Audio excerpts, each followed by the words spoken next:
Hello అందరికీ, welcome back to my channel. Today recipe tomato పచ్చడి. వారం రోజుల పాటు నిల్వ ఉండే అప్పటికప్పుడు చేసుకునే ఈ ఇన్స్టెంట్ పచ్చడిని ఎలా తయారు చేసుకోవాలో ఇప్పుడు మనం చూసిద్దాం.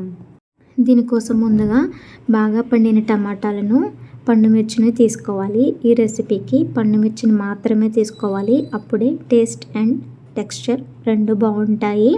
ఇలా టమాటాలను, పండుమిర్చిను ఇక్కడ నేను చూపిస్తున్నట్లుగా చిన్న చిన్న ముక్కలుగా కట్ చేసుకొని పక్కన పెట్టుకోవాలి. ఇప్పుడు స్టవ్ ఆన్ చేసుకొని ప్యాన్ పెట్టుకొని కొద్దిగా ఆయిల్ వేసుకొని అందులో ఒక పావు చెంచా వరకు ఆవాలు వేసుకోవాలి. ఆవాలు బాగా చిటపట్లాడిన తర్వాత పావు చెంచా వరకు జీలకర్రను కూడా వేయాలి. ఇలా ఆవాలు, జీలకర్ర నూనెలో వేయిన తర్వాత ఒక రెమ్మ కరివేపాకును తుంచుకొని ఇందులో వేసుకోవాలి. ఇలా పోపు మొత్తం వేసుకున్న తర్వాత మనం ముందుగా కట్ చేసి పెట్టుకున్న టమాటా ముక్కలు, పచ్చిమిర్చి ముక్కలు అన్నీ ఇందులో వేసుకోవాలి. ఇలా వేసుకున్న తర్వాత కొద్దిగా సాల్ట్ని వేసుకోవాలి. ఆ తర్వాత పావు చెంచా వరకు బెల్లం పొడిని వేసుకోవాలి. బెల్లం పొడి లేకపోతే బెల్లం ముక్కను కూడా వేసుకోవచ్చు. ఇప్పుడు ఇలా చిన్న నిమ్మకాయ సైజు చింతపండును వేసుకోవాలి.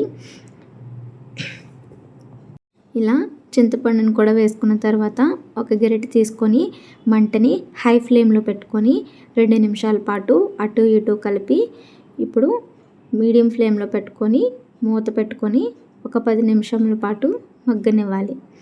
తర్వాత 10 నిమిషాల తర్వాత మూత తీసుకుంటే చూస్తే ఇక్కడ నేను వీడియోలో చూపిస్తున్నట్లుగా అంతా నీళ్ళంతా ఎగిరిపోయి ఇలా దగ్గరికి రావాలి. ఇప్పుడు ఈ స్టేజ్లో మనము స్టవ్ ఆఫ్ చేసేసుకొని పక్కన పెట్టుకోవాలి. ఇది మొత్తం పూర్తిగా చల్లారనివ్వాలి. ఇలా పూర్తిగా చల్లారిన తర్వాత ఒక మిక్సీ జార్ని తీసుకొని దీని అంతటిని మిక్సీ జార్లోకి ట్రాన్స్ఫర్ చేసుకొని మూత పెట్టుకొని ఒక్క చుక్క నీరు కూడా వేయకుండా మెత్తని పేస్ట్ లాగా గ్రైండ్ చేసుకోవాలి.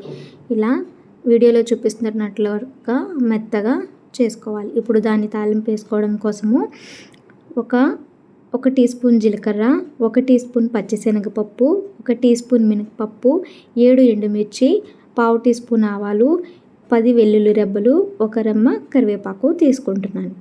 ఇప్పుడు స్టవ్ ఆన్ చేసి అదే ప్యాన్ పెట్టుకొని కొద్దిగా ఆయిల్ వేసుకొని ఆయిల్ హీట్ అయ్యాక జీలకర్ర, పచ్చిశనగపప్పు, మినపప్పు, ఇంకా ఎండుమిర్చి, వెల్లుల్లి రెబ్బలు, కరివేపాకు మొత్తం వేసుకొని కాసేపు వేగనివ్వాలి.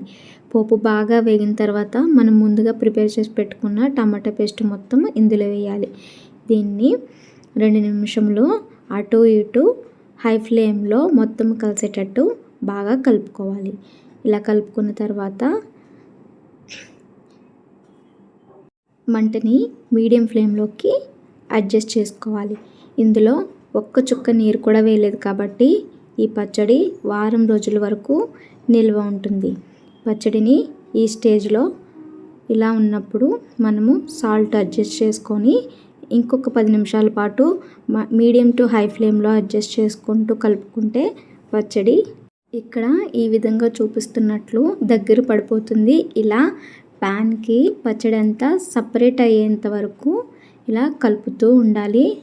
ఇలా కలుపుతూనే ఉండాలి. చూడండి, ఇలా ఆయిల్ బయటికి రిలీజ్ అవుతుంది. మనం వేసిన ఆయిల్ అంతా ఇలా రిలీజ్ అయ్యేంత వరకు ప్యాన్కి సపరేట్ అయ్యేంత వరకు కలుపుతూనే ఉండాలి.